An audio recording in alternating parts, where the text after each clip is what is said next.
Et de retour pour une nouvelle libre antenne, c'est Avanti Nice les amis, bienvenue, ravi de vous retrouver. On est avec deux gars de médias, Sébastien Serrano, salut Sébastien. Salut à tous. Et Maxime Baquier, salut Maxime. Salut à tous. Et puis on m'a accompagné dans ce podcast, évidemment, comme toujours, il y a Sky, salut Sky. Ouais, je vois, t'oublies les anciens, hein, mais t'as des petits nouveaux, des professionnels, là, c'est ça, on les met passe droit et tout. Écoute, on les met en avant, voilà, c'est comme ça, écoute. Ouais, les mecs commencent déjà à râler, quoi. Oui, je commence déjà à râler. Ça commence déjà à râler, mais les mecs se font retweeter par l'OGC Nice et tout, là, ça y est, ça prend un peu le boulard, donc obligé de redescendre un peu le niveau quand même. On a le boulard, effectivement. Attends, c'est quand même un spécialiste du championnat de Tadjiki, quoi. Donc, oui, voilà, il y a ça aussi. Tadji, d'ailleurs, on dit. Ouais. C'est bon. Et Cédric, comment ça va, Cédric? Bah oui, ça va. Je vois que vous êtes bouillant déjà, donc c'est bien. On est là, ça fait plaisir. Très chaud. Avant de revenir sur la libre antenne, vous le savez, on fait tout le temps un point sur le championnat du Nicaragua. C'est devenu un peu notre moment de joie. C'est le running gag. Le running gag, c'est notre moment de joie aussi. Parce qu'il faut savoir que Walter Ferretti, qui porte les couleurs de l'OGC Nice, a gagné 4-0 à domicile face au Real Madrid, et pas Madrid. C'est incroyable. La contrefaçon congaise, quoi. On dirait un reportage de Groland. C'est ça. C'est la Ligue des Masters de ISS Pro. De ISS Pro. Les mecs, ils n'ont pas les vrais noms. Ils n'ont pas la licence, tu vois. De Real Madrid. Lui, il se régale, lui, hein, parce que nous, on est en manque et lui, il a sa dose de foot, donc on peut rigoler, mais. C'est vrai. Merci le championnat du Nicaragua. Et Walter Ferretti sur la saison régulière, toujours premier, avec 33 points. Voilà, c'est magnifique. C'est le championnat du Nicaragua. Surprise. J'ai regardé, il n'y a pas de maillot sur AliExpress, parce que j'étais prêt à faire une commande groupée pour l'émission. Putain, tu t'en feras des masques. Voilà, c'est ça. Et il joue avec des masques, hein, je crois, non? Il faut la photo. Je cherche ça. Tu mets un masque, t'arrives déjà pas à respirer. Imagine en courant, quoi. Non, mais là-bas, ils sont sans pitié. Nicaragua, Biélorussie et tout, ils jouent à l'arrache. Ça, ils s'en foutent. Hein. C'est coronavirus, pas coronavirus, ils s'en foutent. Ouais, c'est clair. Ça. C'est un peu dingue, mais bon. Passons. En tout cas, voilà, c'était le petit point du championnat du Nicaragua. Maintenant, on passe à la libre antenne avec nos deux invités, Sébastien et Maxime. Sébastien, qui est journaliste à Azur Télé, dans l'émission Prolongation, c'est une émission de 26 minutes. Sébastien, quel est ton premier souvenir avec le gym? Alors, premier souvenir avec le gym, je pense que forcément c'est au rail. Ah non, je vais même remonter un peu plus loin. C'est gamin parce que je suis en région parisienne et que mon père écoute les matchs à la radio. La bonne époque des matchs à la radio, tu vois. Ouais. Et je suis à côté de lui, j'écoute. Je sais pas trop encore ce qui se passe, mais j'écoute les matchs. Et je l'entends s'énerver. Et depuis, je l'ai rattrapé. Je m'énerve beaucoup plus que lui, mais je crois que c'est ça le souvenir le plus lointain que je puisse avoir, c'est ça. Et on regardait les résultats sur le télétexte aussi. Voilà. Magnifique. C'est ça, exactement. Les enfants des années 90 ont une le stress, mais oui, mais le stress, tu sais pas, quand tu connais pas le stress, tu sais, but à Châteauroux, et là tu merde, qui a marqué? C'est Châteauroux, et là voilà, t'attends. La belle époque. Les résultats télétexte, ça c'est grand souvenir. Est-ce que vous aussi vous cachiez le score et vous regardiez d'abord le but de l'adversaire, comment il avait marqué? Bien sûr. Vous êtes des grands malades quand même. Mais il a raison, je l'ai fait ça. On l'a tous fait. Moi, bien avant Twitter, je lisais les news mercato sur le télétexte de Téléfoot sur TF1. Mais on a l'impression qu'on est des anciens, mais en fait c'était il y a pas si longtemps. Non, on est jeunes encore. Ouais. T'as vu l'évolution aussi, c'est énorme. Ça va vite. Très très vite même. Très vite. Et toi Maxime, ton premier souvenir avec le gym?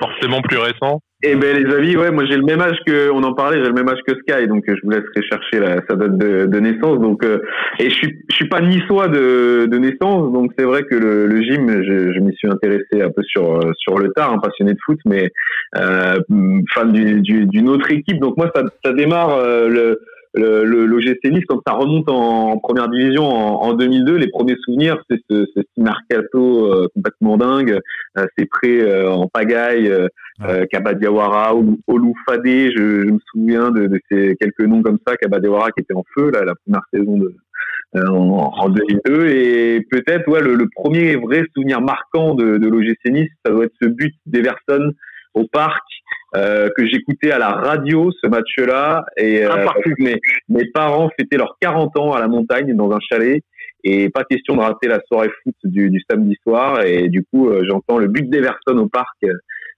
sur le multiplex ça devait être d'RMC à l'époque, je pense. Du coup, c'était un super bon souvenir. Un super bon souvenir, le 1 partout au parc. Je peux même te donner le buteur parisien de ce soir-là. Martin Cardetti, absolument. Oh là là, c'est incroyable. Il y a tellement de talent. On sent les professionnels. Franchement, Cédric, on peut pas prétendre. Non, franchement, là, il y a du respect. Il y a du respect. Différence de classe totale. C'est l'un des premiers matchs où j'étais dans le parcage niçois. C'était l'un des premiers déplacements. Et c'était pas un déplacement lointain parce que j'habitais en région parisienne à l'époque. Mais c'est l'un des premiers matchs où j'étais en parcage et Ronaldinho était blessé de mémoire. Et je me dis, oh là là, faut pas qu'il rentre, sauf qu'il le fait rentrer un quart d'heure, 20 minutes de la fin ou une demi-heure. Et c'est lui qui centre, et tu t'arrives à prendre un but à l'époque avec Gregorini dans les buts. Tu arrives à prendre un but de la tête, je crois, de Martin Cardetti. Absolument. 1m47. Le panda. Shit, oh là là, ça a bossé quand même. Ça a bossé hein, chez M. Serrano, je vois. Il m'a marqué celui-là. C'est très lourd. Très très lourd là. Là, il y a du level, hein. Franchement, c'est beau. Mais quand tu prends un but de la tête d'un mec qui mesure 1m47, il en avait bien contre l'OM aussi, hein. Sur la victoire 3-0 avec le doublé de Ronaldinho, il avait marqué aussi de la tête contre Marseille. Donc, il y a toujours des buts, on se souvient, je sais pas, Cédric, tu te souviens forcément de la bicyclette de Régatin au rail, tu vois. Tu t'es pris un retour de Gigliotti, tu t'es pris des bicyclettes de mecs claqués au sol, tu t'en souviens après, quoi. Franchement, ça, tu prends un ciseau au rail de Gigliotti dans le derby, je sais même pas s'il joue encore au football, Gigliotti, sans lui manquer de respect. Mais c'est pas grave, parce que t'as Ederson dans la foulée qui fait. Oui, bien sûr, mais bon, voilà, c'est ça. Ouais, moi, il y a une bicyclette parce que là, on part dans les buts un peu acrobatiques. Il y a une bicyclette qui m'avait marqué, je sais pas si vous vous rappelez. C'est en 2006 quand on monte au Stade de France, la demi contre Monaco. Il y a une bicyclette de Bobo Vieri sur la barre de Lloris. Oui. Devant nous, j'étais en parkage, du coup, il tape la barre devant nous. Il a climatisé le parkage dans la seconde, quoi.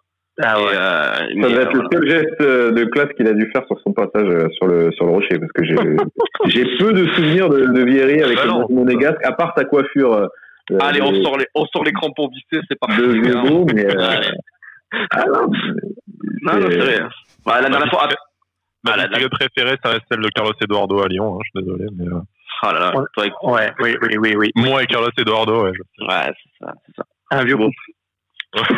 Seulement. Il pourrait presque lui faire oublier Bodmer, quoi. Oui, il est large. S'il revient, c'est bon. Bodmer, il se casse de Nice le jour de mon anniversaire, s'il te plaît, quoi. Il y a des trucs, c'est écrit. Là, c'est ça. C'est ça, tu peux pas les inventer, quoi. Par contre, on fait une émission.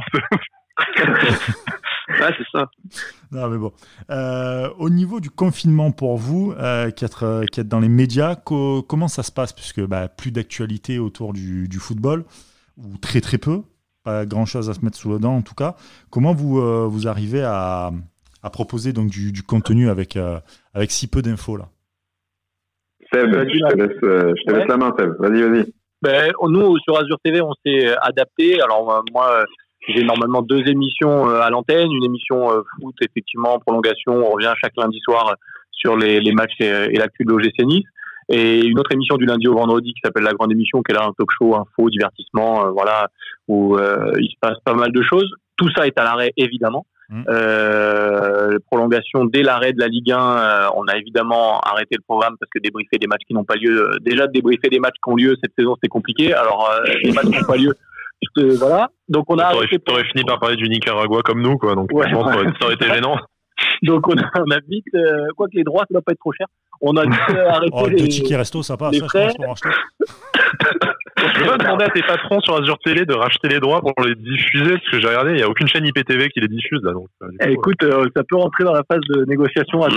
Non, mais alors déjà qu'en podcast pour les Nicaragua, c'est violent, mais alors si on le fait en vidéo, assis dans des fauteuils et tout, c'est pire, je pense. Hein. Calmons-nous. Non, on a tout arrêté forcément au niveau foot, on a tout arrêté la production de magazines sur Azure TV, on a adapté nos programmes parce que le matin, maintenant, il y a des programmes éducatifs pour les enfants, en collaboration, en partenariat avec l'Éducation nationale. Le soir, il y a une édition spéciale du lundi au vendredi d'1 heure, de 18h30 à 19h30 avec Nico Galup, qui est notre rédacteur en chef au JT. Là, les équipes du JT tournent, on va dire, chacun leur tour. Moi, je suis rentré dans la boucle et j'ai repris la caméra pour aller un peu sur le terrain de temps en temps pour filer un coup de main. C'est beau. Et puis, ouais, non, mais c'est normal surtout. Et puis bon, ça permet de continuer de bosser aussi un petit peu, même s'il y a des petits trucs qu'on fait à la maison. Et par contre, ouais, pour le sport, on est au niveau 0 de chez 0, donc on patiente un peu comme tout le monde et on espère revenir le plus vite possible, quoi. Du coup, plus de contact avec l'OGC Nice, par exemple. Mais j'en ai jamais eu beaucoup. Ne me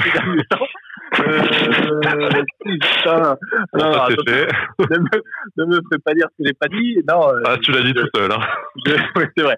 Non, mais j'ai pas forcément de contact parce qu'en fait, si tu veux, quand on a créé Prolongation, on a pris on s'est dit voilà, on prend le parti pris de ne pas diffuser d'images de match qui appartiennent au club. On n'a pas forcément besoin d'inviter des joueurs ou le staff ou le président. Voilà, c'est pas une obligation et si on les a pas, c'est pas grave. On va donner la parole à un journaliste et un supporter, enfin journaliste ou consultant, ancien joueur, voilà. Donc finalement, on n'a pas de compte à rendre à l'OGC Nice et c'est ce qui fait d'ailleurs qu'on peut à peu près tout se permettre et tout dire sur le club. Tous les avis sont les bienvenus. Après, y compris nos invités. Et voilà.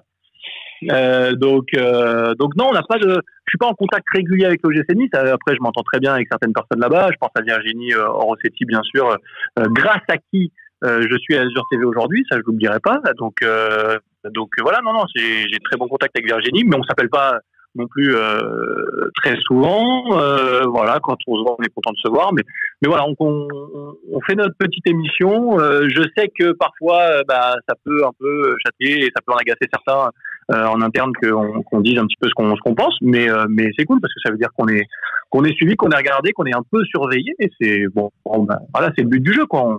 On donne notre avis, on s'exprime. Alors parfois, peut-être que certains trouveront qu'on va un peu loin, d'autres qu'on va s'attaquer toujours au même sujet. Mais ces derniers temps, en tout cas, c'est difficile de passer à travers les sujets Patrick Vieira et autres, forcément cette saison.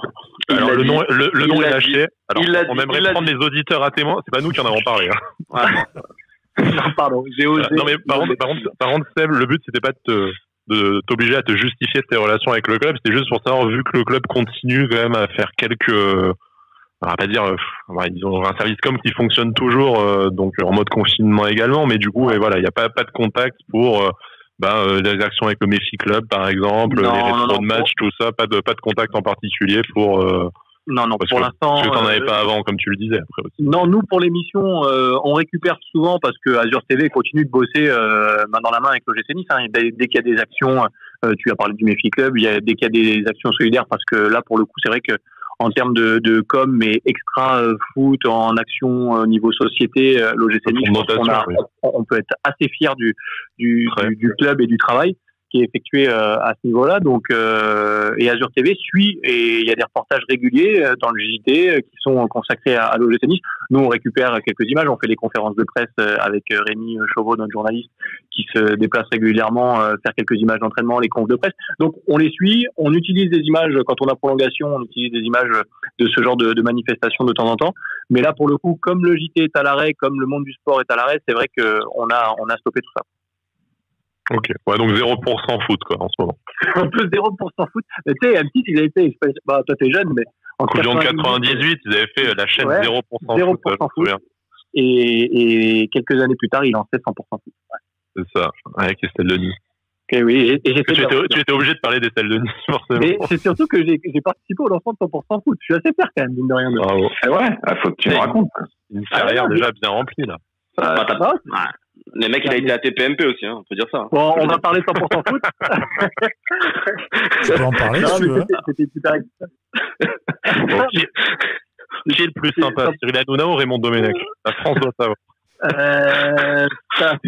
Non, il y a la VAR. Non. Honnêtement, j'ai été très agréablement surpris de Raymond Domenech, que j'ai adoré détester quand il était sélectionneur, bien sûr. Ouais, comme tout le monde. Mais c'était un peu facile. Mais pour le coup, je l'ai rencontré 2-3 fois après, et j'ai été plutôt très surpris, agréablement surpris, parce que c'est un mec qui a beaucoup de recul et qui peut parler de plein de choses sur le foot et pas que. Et non, franchement. Mais ouais. Non, mais pour en revenir à 100% foot, super expérience, parce que voilà, moi j'étais tout jeune, je débutais. Et M6 qui lance une émission foot, ils m'ont appelé, ils m'ont dit voilà, moi j'étais déjà dans le groupe M6, on m'a dit tu veux faire partie de l'émission foot, j'ai dit mais carrément quoi, je fonce. Donc non, super expérience. Ouais, bon, on est là. Et toi Maxime, du coup, comment ça s'organise en ce moment? Nous c'est pareil, on est passé de 100% Aiglon à 0%. On a fait une dernière émission le lundi soir, juste avant qu'ils annoncent le confinement pour tout le monde, quelques jours après la suspension du championnat, pour entendre un peu les uns et les autres justement sur comment ils allaient vivre cette absence de football. Et puis depuis, en fait, on s'est réorganisé au sein de Radio France. Les locales, on a 44 France Bleu, nous, sur tout le territoire. Ça va, je te la raconte pas non plus, hein, ça va. Ah, on est puissant. On est pas mal. Franchement, faut le dire. Et du coup, pour éviter au maximum la présence de journalistes à la radio, pour éviter les contacts, on a décidé un peu de mutualiser les moyens. Et donc de regrouper des locales. Donc nous on bosse en ce moment avec Avignon dans le Vaucluse et avec Marseille en Provence. Voilà. Donc c'est pas forcément très satisfaisant parce que du coup on a une antenne qui parle qui est un peu moins locale qu'il y a quelques semaines, pour la bonne cause évidemment, parce que c'est pour des raisons sanitaires et pour préserver un peu la santé de tout le monde à la radio, mais évidemment ça laisse moins de place pour l'actualité locale et encore moins du coup pour le foot et pour l'OGC Nice, déjà parce qu'il y a plus d'actu, mais en plus parce que même si avant tu parlais des petites initiatives, le Méfi Club, les OP un peu sympas, solidaires avec les supporters, avec les jeunes qui avaient leur place à l'antenne, et là elles ont plus du tout leur place parce que voilà, il y a des gens de Marseille, il y a des gens du Var, du Vaucluse qui nous écoutent, et donc il faut déjà réduire le nombre de sujets qu'on fait nous au niveau de Nice et des Alpes-Maritimes, et donc on va à l'essentiel. Et moi je ne suis plus sur le sport et sur le suivi du sport et de l'OGC Nice. J'ai été rapatrié dans le service reportage actu général, donc je me mange du coronavirus tous les jours depuis 3 semaines, en télétravail en plus, donc comme ça on voit personne. Ouais, t'as même pas la chance de sortir sur le terrain, beau comme Seb, quoi. Et non, ouais, parce que nous, du coup, la direction de Radio France, dans cet esprit de réduire au maximum les risques de propagation du virus, on a l'interdiction d'aller sur le terrain, donc c'est vachement pratique pour faire des reportages et pour avoir des témoignages, parce que quand tu fais de la radio, c'est quand même pas mal quand t'entends les gens. Donc on s'arrange, on a installé un peu du matos à la maison et puis on bosse du salon en chaussons. C'est un peu particulier, mais clairement ouais. Moi je suis en Marseille, je peux pas juger du coup. Il paraît ouais.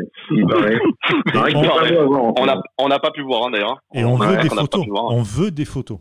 On veut même pas voir. Alors les photos du Tadjikistan, ça vous intéresse pas? Moi en Marseille, là, vous semblez passionné d'un coup. C'est pour aller chercher un public féminin. C'est ça, de public féminin. Il nous faut une cible féminine. C'est déjà que sa femme, elle a l'air outrée déjà.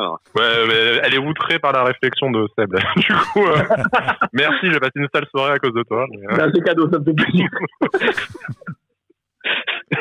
Comment vous faites pour les cheveux du coup, vous avez coupé vous-même ou non, on fait pas justement. C'est ça le problème. Ça c'est pas bien, alors, les gars de me trouver, c'est pas bien. Cédric il fait 100 depuis plusieurs années. Pareil pour moi, il a anticipé le confinement déjà. Moi je suis chauve aussi, donc avec Brice on se soutient les gars, on sait pour une fois je suis pas en minorité, je sais pas, faut voir si la minorité chevelue, tout va bien. C'est bon, on sait ce que c'est avec Brice les gars. Et Seb, avec tout le travail quotidien que tu mettais là-haut sur les cheveux, comment tu fais en ce moment? Là, comment te dire, c'est pas plus mal que je ne sors pas beaucoup, parce que le budget gel il a réduit. Ah non, mais on dirait un joueur bulgare des années 80, c'est dégueulasse. Trifon Ivanov. J'allais le sortir. Ah ouais, c'était obligé. C'était à lui que je pensais. T'as perdu un pari en fait pour s'entendre Trifon Ivanov. C'est pas de faire des textos, vas-y, faut que tu lâches ça dans l'émission aujourd'hui. Ouais, c'est ça. Aujourd'hui, c'est Trifon Ivanov.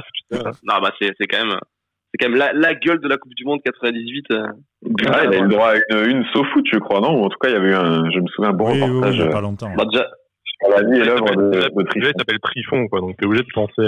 Voilà, forcément. C'était Trifon. Ouais, certain, je crois. Trifon Ivanov. Ouais. Après, il y avait Kostadinov, mais ça aurait fait mal, du coup, d'en parler. Donc, non, j'ai pas encore la nuque assez longue, mais quoique. Bon, je reviens dans 15 jours, je te dirai. Ah, la gueule qu'il avait, j'avoue. Pardon. Voilà. C'est à peu près ma tête en ce moment. Non, s'il nous écoute, on est pas sûr. Bien sûr qu'il la nuque longue, c'est un sacré concept, en tout cas.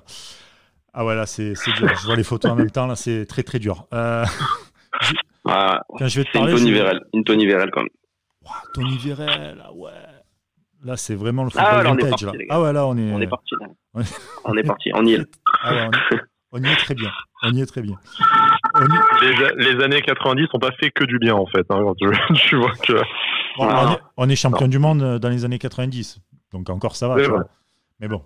Et nous, c'est notre dernier trophée. Donc, voilà. 97, Coupe de France. On se raccroche à ce qu'on peut, du coup, c'est ça. Écoute.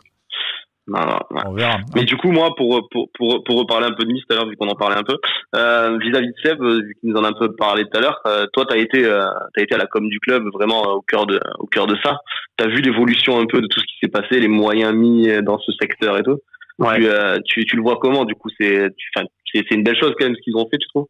Ah, mais bien sûr, ouais. Moi, quand là, tu fais référence à une période où je travaillais en tant que média club, voilà, on assurait les vidéos, les premiers inside avec Cogno à l'époque, Cogno Production, et derrière, voilà, moi je me suis retrouvé à bosser pour le club, donc là, c'est autre chose, quoi. T'es pas journaliste parce que tu dois faire la com du club, et voilà, il faut faire passer des messages. Alors à l'époque, c'était beaucoup de bricolage.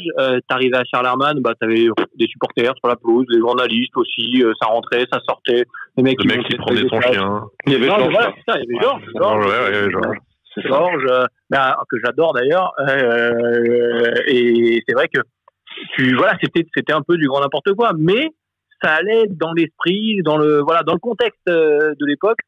Ça choquait personne, c'était cool, club familial. Je trouve que malgré l'évolution, on arrive quand même, et malgré, quand je parle d'évolution, je parle de l'OGC Nice, mais des clubs et du football en général, on arrive quand même à garder un petit côté familial. Il s'est perdu, bien sûr, on n'a plus comme on l'avait à l'époque, mais en même temps, est-ce qu'on aurait bien fait de le garder à un tel point?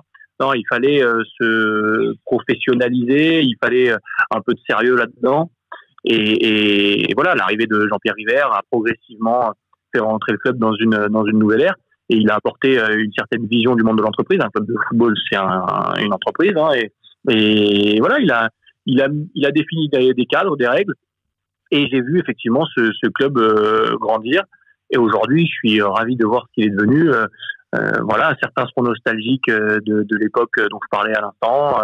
Avec Charlermann et le côté, voilà, les joueurs, tu pouvais presque aller bouffer avec eux. Aujourd'hui, il fallait passer à autre chose, et ils l'ont plutôt bien fait, je pense. Et t'as qu'à voir dans les médias, les joueurs sont quand même représentés régulièrement dans une émission comme le CFC sur Canal. L'OGC Nice aujourd'hui existe médiatiquement, c'est-à-dire que la com fait bien son boulot, quoi. Je suis même pas sûr qu'il y ait vraiment des gens qui soient nostalgiques de cette époque, quoi. Parce que, pour tous ceux qui ont déjà foutu les pieds à Charlermann, c'était vraiment. On parlait de Trifon Ivanov, je suis sûr que, lui, il a eu des meilleures installations pendant sa carrière, quoi. Ouais. Après, il y avait le côté où, tu vois, t'as des supporters qui te disaient, moi, j'adore parce qu'on peut parler aux joueurs, on peut rester 10 minutes, on peut faire ci, on peut faire. Alors, ok, ouais, c'était sympa. Mais est-ce que t'étais vraiment crédible à cette époque-là? Non, tu vois, je me souviens d'une interview où Didier expliquait qu'il avait hésité à signer parce qu'il n'y avait même pas d'eau chaude à un moment donné, il n'y avait pas de salle où regarder la télé entre les joueurs et tout, tu vois. Il y en a eu combien des comme ça? Manchev, Kezman qui sont venus, Chef, soi-disant, il est monté jusque dans le bureau, je suis même pas sûr, quoi. Où il était déjà. Ouais, c'est ça, qui ont vu les structures et qui ont dit non, mais c'est pas possible de signer là, quoi. C'était la lovette, quoi. Limite, Charlermann.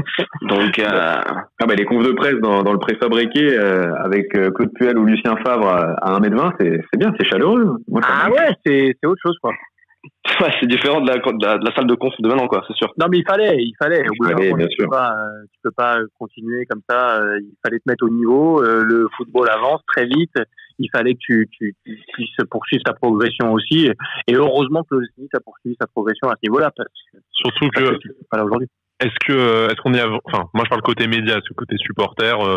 Je trouve que c'est encore relativement accessible le nouveau centre, mais on y a forcément perdu puisque c'est pas un parking ouvert au grand public. Mais niveau média, est-ce que niveau proximité avec le club, on y a vraiment perdu? Je suis pas convaincu. Je pense que le club multiplie les initiatives, les joueurs sont relativement dispo pour les médias, notamment les médias. Toi Seb, c'est particulier parce que c'est pas sur ce segment-là, mais j'ai l'impression que le club s'est pas non plus enfermé par rapport aux médias. Maxime, ouais, peut-être, parce que Maxime, pour le coup, toi, t'es plus sur le terrain avec eux en conf et tout. Donc... Ouais, bien sûr. Alors moi, ça fait 1 an que je suis là et que je suis le club, donc j'ai pas forcément le même recul que vous tous, mais moi, ils ont toujours joué le jeu. Quand tu fais des demandes, on te dit oui ou on te dit non, évidemment, en fonction du sujet, de la disponibilité. Nous, on a une émission tous les lundis où on a un invité, et on essaye d'avoir des joueurs, des membres du staff. On a eu Cédric Varro, on a eu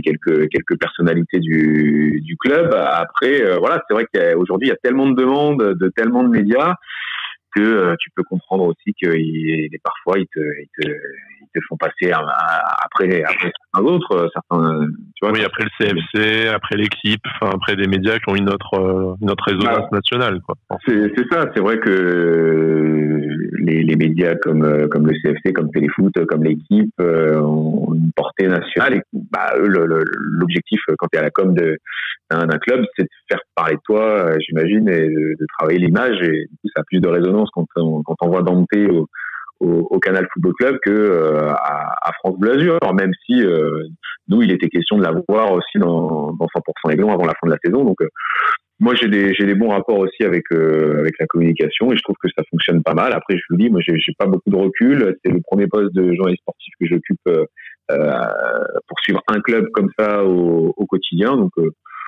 voilà, moi je trouve que ça, par rapport justement au fait qu'il y a un investisseur hyper puissant qui arrive et qui aurait pu dire tout ce qui a été fait auparavant, on révolutionne tout, on change tout. J'ai l'impression qu'il a quand même conservé, le Ineos a conservé à peu près la dynamique qui existait les mois et les années précédentes. Donc je trouve ça plutôt positif. De toute façon, quand tu gardes River, c'est que finalement tu veux garder une ossature quand même. Donc je pense que il a voulu, je pense aussi, quand je dis ils ont voulu, Ineos, s'appuyer aussi sur ce qui se faisait de bien, et quand tu vois ce qui a été fait ces dernières saisons par l'OGC Nice, tu peux t'appuyer sur un River Fournier pour avancer, quoi. Et puis le service com, c'est toujours Virginie Rossetti comme à tes débuts, donc il y a une suite logique de toute façon quand tu as les mêmes personnes, que ce soit à la tête du club ou de toute façon dans le service com. Ouais, c'est clair. Ouais, puis c'est assez limpide. Tu fais une demande, on te répond très rapidement. Enfin, c'est très réactif, donc c'est assez confortable pour travailler. Après, c'est sûr qu'on aimerait toujours plus. C'est ce que je disais. On aimerait toujours avoir, dans nos émissions, avoir toujours le buteur du week-end. Mais bon, c'est pas possible parce qu'il y a aujourd'hui énormément de demandes de médias spécialisés sur le foot, sur le sport. Et c'est sûr qu'après, il faut faire des choix. J'imagine quand on est à la DIRCOM. Comme les Virginie Rossetti, donc mais bon, écoute, dans une saison pas simple pour tout le monde. On va y revenir justement sur la saison, mais juste Seb, est-ce que tu aimerais avoir Vieira dans l'émission? Franchement, ouais. Je ferai pas de demande parce que j'ai pas envie de demander Patrick Vieira sur le plateau. Mais honnêtement, moi je ferme la porte à personne. Jean-Pierre River est venu avec grand plaisir à l'époque où c'était un sacré bordel. Il partait avec Julien Fournier. Après, même si je demande pas de joueur, pas de staff, pas de coach, je fais pas la demande. Moi, demain, on me dit, vous avez tapé sur Vieira. Il veut venir t'expliquer. Et bien sûr, et heureusement, notre émission, elle est là pour tout le monde. Fais gaffe, il a l'air caisse quand même. Donc. Ouais, fais gaffe. Ouais, mais c'est pas grave, ça. Non, mais depuis le début de la saison, surtout au niveau des supporters, parce qu'après, les consultants se doivent plus ou moins, selon certains, de garder une certaine neutralité. Il y en a qui sont encore en lien avec le club, donc voilà. Mais ou qui sont amis avec Patrick Vieira. Les supporters que j'ai reçus en plateau, j'ai eu des pro Vieira. Certes, ils sont moins nombreux parce que on les connaît, on peut les nommer même. Non mais voilà, il y a des pro Vieira, il y en a qui n'aiment pas le travail qu'il fait. Nous, on est là pour essayer d'analyser à notre niveau les prestations qu'on observe chaque semaine, qu'on observait maintenant. Et voilà, donc Patrick Vieira, s'il vient sur le plateau et qu'on peut lui poser plein de questions, essayer de comprendre pourquoi, comment il voit les choses. Mais bien sûr qu'il est le bienvenu. Est-ce que 26 minutes suffirait pour toi? Non, ouais.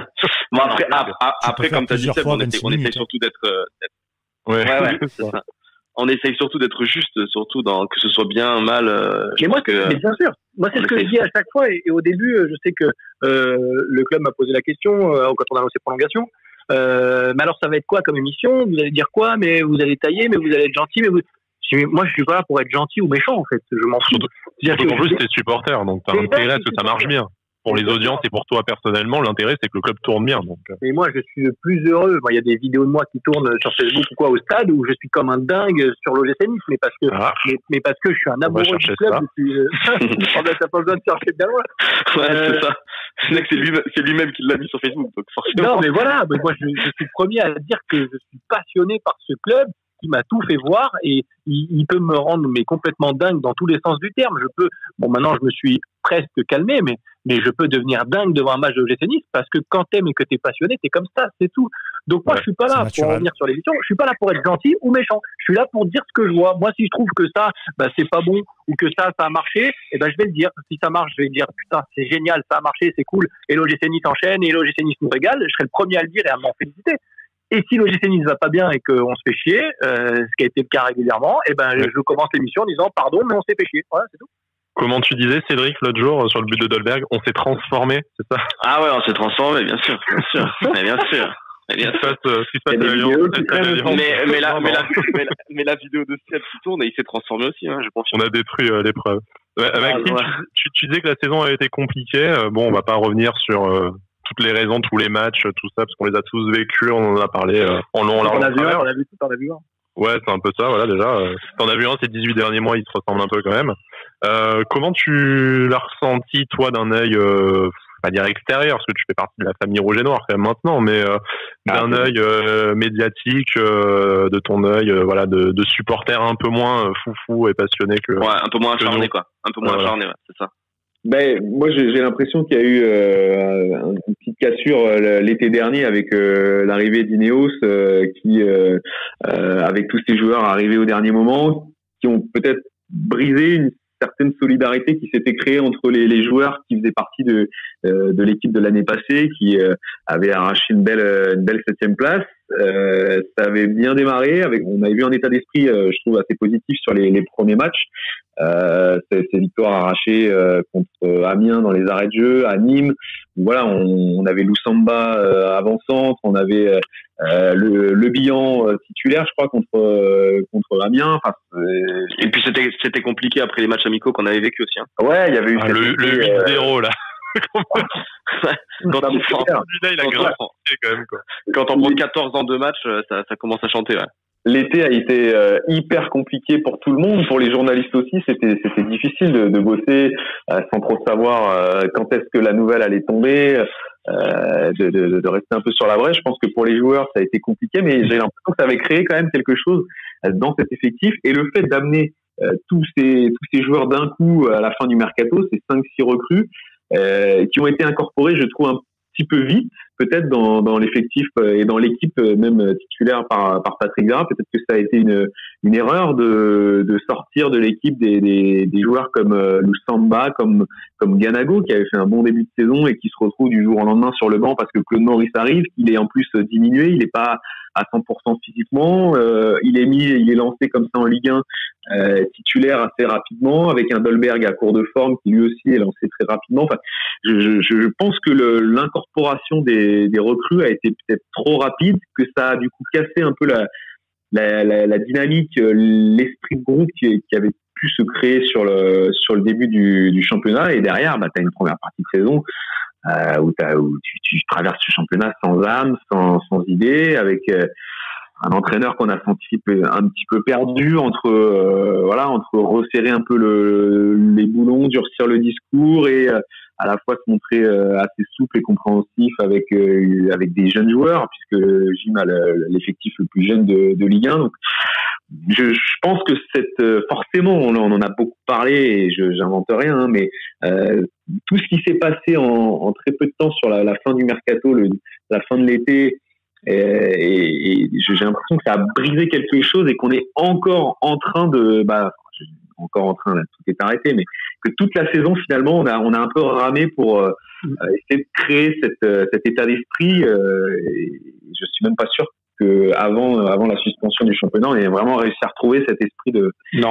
cette solidarité dans l'équipe, cet état d'esprit dont on a beaucoup parlé, même encore Dante, quelques matchs avant la suspension de la Ligue 1, disait que le gym avait, au niveau de l'état d'esprit, été relégable. Donc voilà, même s'il y a eu cette belle victoire contre Monaco, il y a un souci dans cette équipe d'état d'esprit, et je pense que l'origine vient de peut-être cette incorporation trop rapide de ces jeunes joueurs comme Ensoki qui arrive du PSG, Dolberg qui arrive de l'Ajax, qui arrive dans un effectif.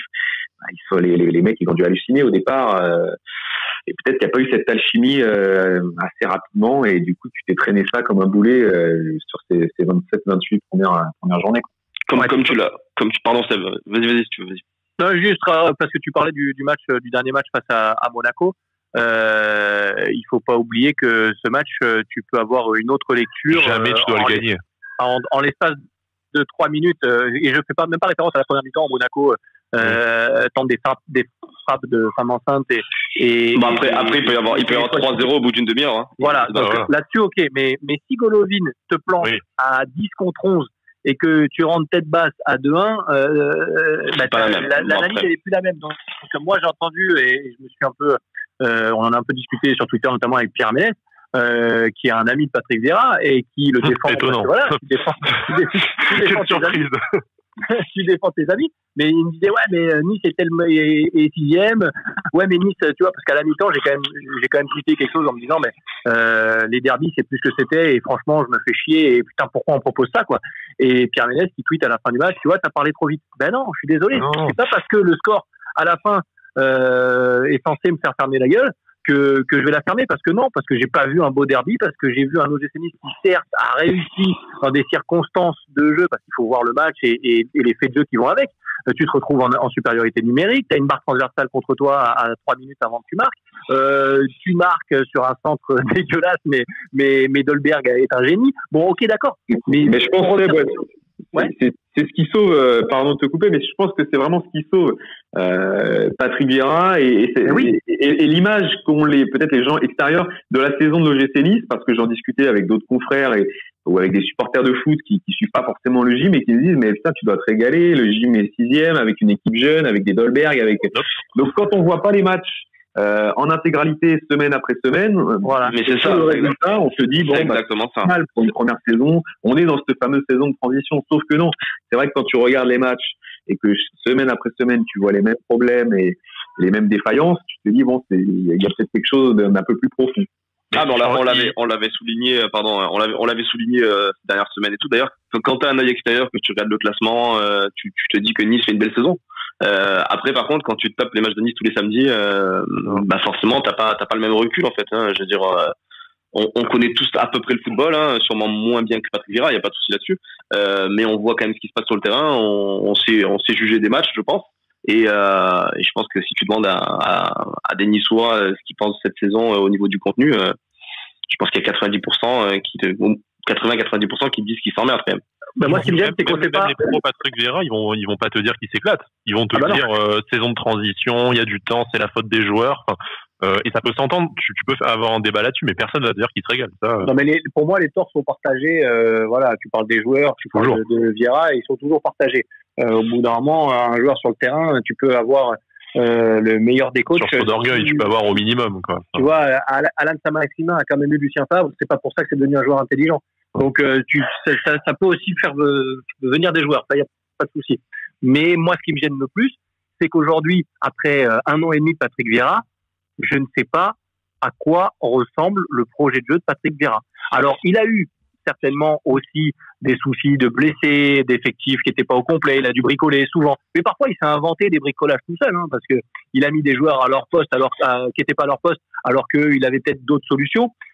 Aujourd'hui, si tu me dis quel est le système dans lequel l'OGC Nice est plus à l'aise ou que fournit l'OGC Nice en termes de jeu, aujourd'hui, je te dis, j'en c'est rien. Je suis sûr, on s'amuse à la fin de l'émission à coucher un 11 type sur papier, sur l'ordi. Je suis sûr qu'on personne n'a le même, en fait, quoi. Bah non. On n'aura pas la même disposition, on n'aura pas les mêmes mecs, et pas qu'un peu, en plus, je pense. Et c'est dommage parce que j'ai l'impression que sur alors il y a évidemment le scénario tourne en la faveur du gym et c'est plus facile de dire comme ça, mais sur la fin du match contre Monaco, j'ai presque l'impression qu'il aurait pu trouver une bonne base, alors peut-être pas un 11 type, mais le replacement de Danilo en sentinelle, de remettre Christophe Herrel à son poste en charnière avec Dante. On l'a vu qu'il n'avait pas la même énergie tout de suite quand il jouait à son poste que quand il traîne sa peine sur le côté droit, avec un Wagué qui, mine de rien, même si il est plein de lacunes, il a aussi plein de bonne volonté, plein d'énergie, et ça fait du bien. Deux passes décisives en 2 matchs, quand même. Bien sûr. Le temps c'est dégueulasse, mais c'est lui qui est là pour le proposer, tu vois. Sur Ounas, et puis sur Dolberg, sur le deuxième. À Bordeaux, mais c'est vrai que j'ai l'impression que on avait à peu près trouvé peut-être une bonne base en 4-3-3 avec un Danilo qui remonterait un poste plus naturel. Après, tu peux, en attendant que Cyprien revienne, mettre Loussamba et Les Melou au milieu, et puis c'est Claude Maurice et Ounas qui, mine de rien, au niveau je trouve au niveau de la dynamique, était en train aussi un peu de monter en puissance avec Dolberg devant. Après, le problème de l'arrière-gauche qui, je pense, restera insoluble sur cette saison. Mais tu avais, je pense, un 11 pas trop mal pour essayer d'aller chercher cette Europe dès cette saison. Mais le souci, c'est que tu t'es dit ça plusieurs fois cette saison, tu vois. On parlait du match à Bordeaux, qui était pas très éloigné du dernier match contre Monaco, où finalement, tu te dis, tiens, il a peut-être trouvé un truc, c'est peut-être pas mal. Et puis finalement, derrière, ça marche moyen. Enfin, 2-3 fois dans la saison, comme ça, tu te dis, bon, est-ce qu'on n'a pas... On se souvient aussi, même s'il y avait des circonstances de jeu encore là, mais du match à l'Alliance contre Lyon, où tu te dis, bon, allez, ça y est, là, on a trouvé, les mecs, ils ont compris, ils se sont, pardon l'expression, sortis les doigts du cul. Enfin, on a du caractère. Enfin, on s'est pas laissé faire. Bim. Tu te prends Nîmes derrière, tu te prends Brest. Enfin, et voilà. Et derrière, c'est le néant, quoi. Donc, tu te dis, est-ce que, parce que, et c'est là où moi j'en veux aussi un petit peu aux joueurs, parce que Patrick Vieira, ok, d'accord, on peut en débattre, comme tu disais tout à l'heure, Sky, pendant des heures. Mais putain, au bout d'un moment, mec, t'es professionnel, il y a des trucs que tu dois pas. Enfin, moi, je comprends pas certains joueurs. Alors, il y a eu un état d'esprit, dégueulasse par moment, c'est clair. Hein. Après, après, juste un truc par rapport à Vieira, il y a quand même eu des délires aussi où, tu te rappelles, en début de saison quand même, où Loussamba a fait des, comme l'a souligné tout à l'heure Maxime, où Loussamba a fait des super matchs, avait une super entente avec Dolberg.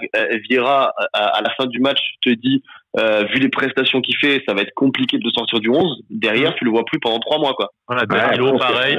Avec Danilo, on prend plus de points. Derrière, tu le vois plus pendant 3 mois. Enfin, vous, quand vous entendez ça en conférence de presse et que le jeu, la semaine d'après, vous voyez le total décalage, enfin, qu'est-ce que...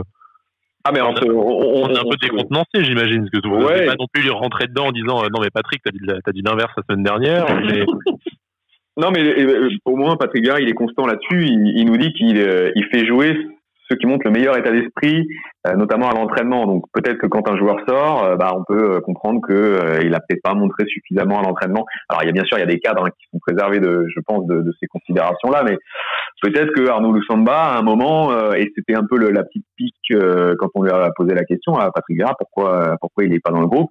Arnaud Loussamba, il a tendance à se reposer sur ses lauriers, et c'est dommage parce qu'il est pétri de talent et c'est quelqu'un qui pourrait faire une grande carrière, mais qui a tendance à se contenter de ce qu'il a. Donc il y a ce qu'on a vu, ce qu'on voit en match, et pour certains entraîneurs, après au quotidien, on n'est pas là tous les jours.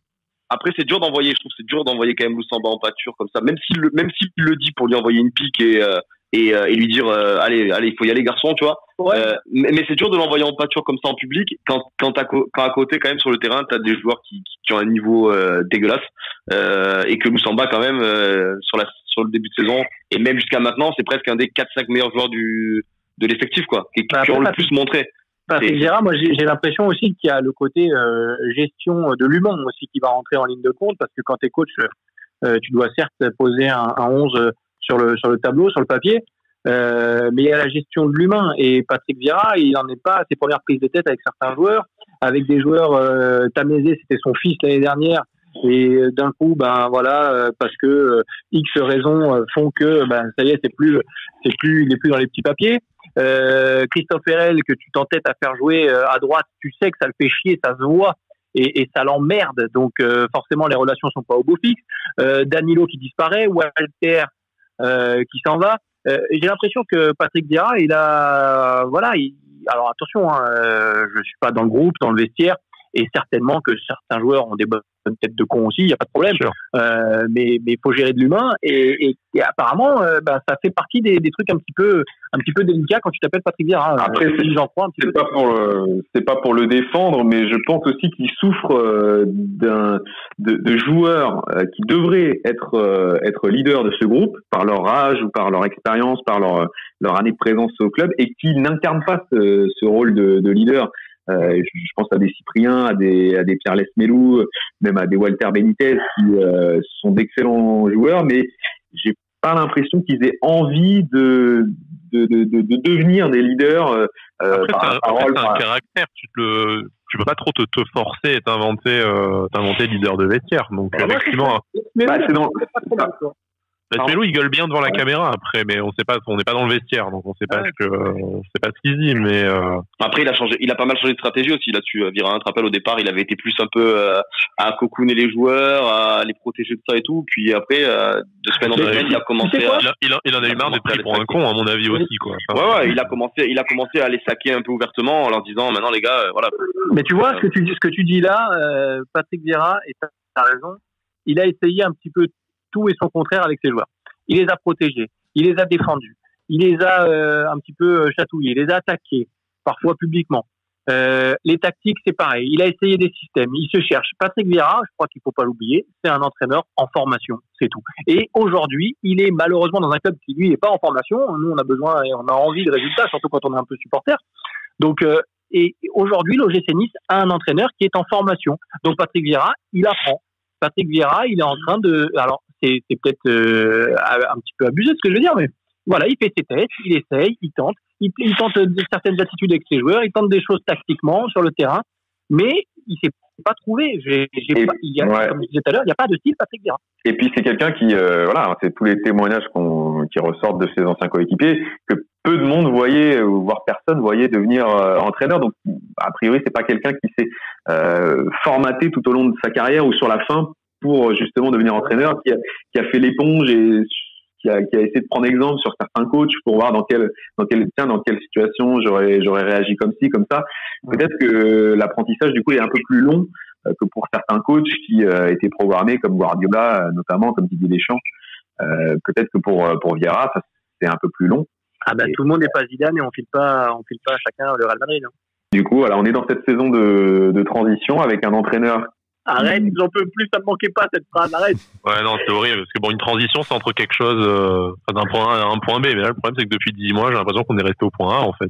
Le truc, du coup, ce que tu disais, Seb, en fait, c'est que limite, actuellement, vu l'OGC Nice avec Ineos et tout ce qui se passe, pour toi, Vieira, ça serait pas l'homme de la situation, en fait. Je ne pense pas. Moi, quand tu annonces des objectifs européens, il te faut un entraîneur niveau européen.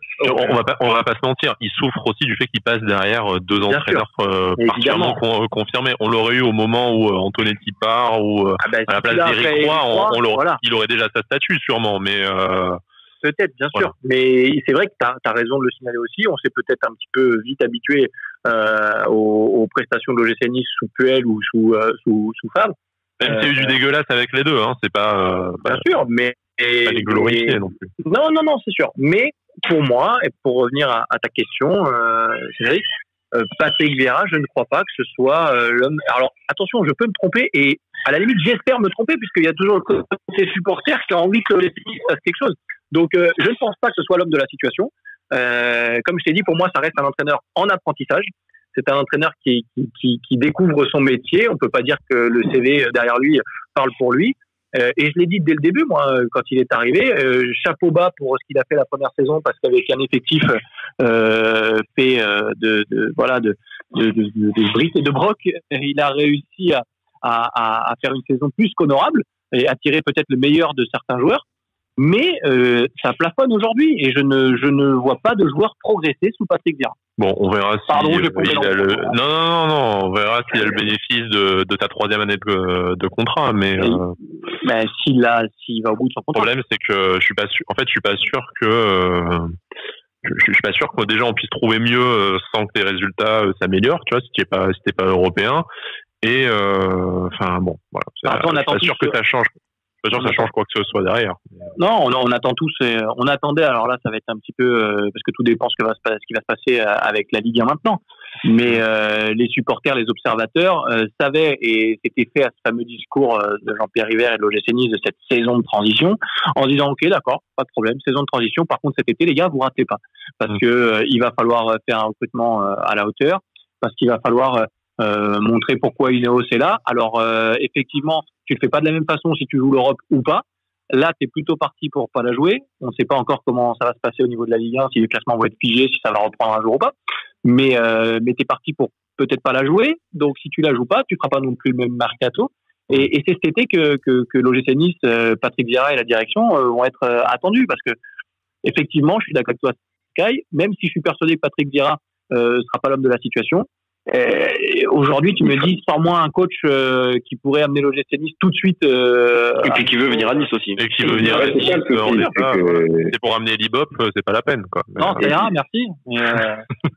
Si tu termines, à la limite, tu peux te permettre de remercier Patrick Vieira pour ces 2 belles années si tu termines hors des places européennes en lui disant bon, t'as peut-être pas atteint l'objectif qu'on t'avait fixé officieusement, sauf que tu l'as cherché qui derrière si t'es pas en Europe, c'est ça. Difficile. Et si t'arrives par miracle à te qualifier pour l'Europe, c'est difficile de lui dire là de le remercier. Donc à mon avis, Patrick Vieira il sera là la saison prochaine pour honorer sa dernière année de contrat. Après justement si le mercato est à la hauteur de ce qui se murmure, et ben là on pourra vraiment le juger sur pièce. Et à mon avis là il y aura pas de cadeau quoi, il y aura pas de pitié pour le jeune Patrick Vieira. C'est pour ça que cette année c'est plus compliqué pour lui aussi par rapport aux observateurs, aux supporters, parce que la première année tout le monde a remercié Patrick Vieira parce qu'il avait rien sous la main et tapé sur les Chinois qui n'avaient pas fait le boulot en termes de recrutement. Bravo Patrick, t'as fait avec les joueurs que t'avais. Sauf que là, il a quand même des joueurs d'un niveau sur le papier supérieur. Et comme je le disais tout à l'heure, il n'y a pas beaucoup de joueurs qui progressent, il n'y a pas beaucoup d'évolution dans le jeu, pour pas dire aucune. Donc c'est pour ça qu'on est aussi un peu plus sévère avec Patrick Vieira. Les gars. Ouais. Ah, vous m'entendez, c'est bon avec nous. On avait perdu Brice, il est de retour. Ça fait une demi-heure qu'on meuble pour pas l'entendre. Gros problème. Ouais. Il est parti faire la sieste. Non, gros problème avec le micro. Je suis vraiment désolé. C'est les problèmes avec les confinements, tout ça. Quand on fait tout de chez soi, c'est un peu compliqué. Quand c'est pas prévu. Voilà. On a tout dit sur. Ouais, on a déjà bien parlé là. C'était cool, c'était pas mal. Ouais, vraiment très très bien. C'était cool. Ouais. De toute façon, le confinement, on ne sait pas quand ça va s'arrêter. C'était quand même sur la coiffure de Sky. Quand même, on pourra faire un résumé en disant qu'on a parlé du Nicaragua et de Trifon Ivanov. Voilà, quand tu publies sur Twitter, tu mets la photo de Trifon et normalement ça doit. Ah, c'est ça. Ouais, Putain, franchement, il faut arriver à faire un montage avec ta tête, avec la coiffure et la barbe. Ah bah là, il n'y a pas de montage, je t'envoie ma tête maintenant. Il n'y a aucun Photoshop. Trop loin. On colle le cadre. Il faut nous arrêter là. Parce que... Ouais, c'est ça. On colle le cadre Panini et c'est bon, hein, t'inquiète, on gère le truc. Hein. Ouais, franchement, magnifique. C'est vendu. C'est vendu, alors on va essayer de trouver ça. Bon les gars, merci beaucoup. Comme je disais, le confinement, c'est pas encore fini. Malheureusement, ça veut dire que cette merde de virus est encore avec nous. Mais on se refera une émission tous ensemble avec, pour moi, un micro qui marche. Ça serait cool. En tout cas, je vous remercie. Et puis, écoutez, on se dit à très vite dans la libre antenne d'Avanti Nissa, les gars. Merci beaucoup. Allez, ciao les gars. Merci à tous. Ciao. Ciao, merci.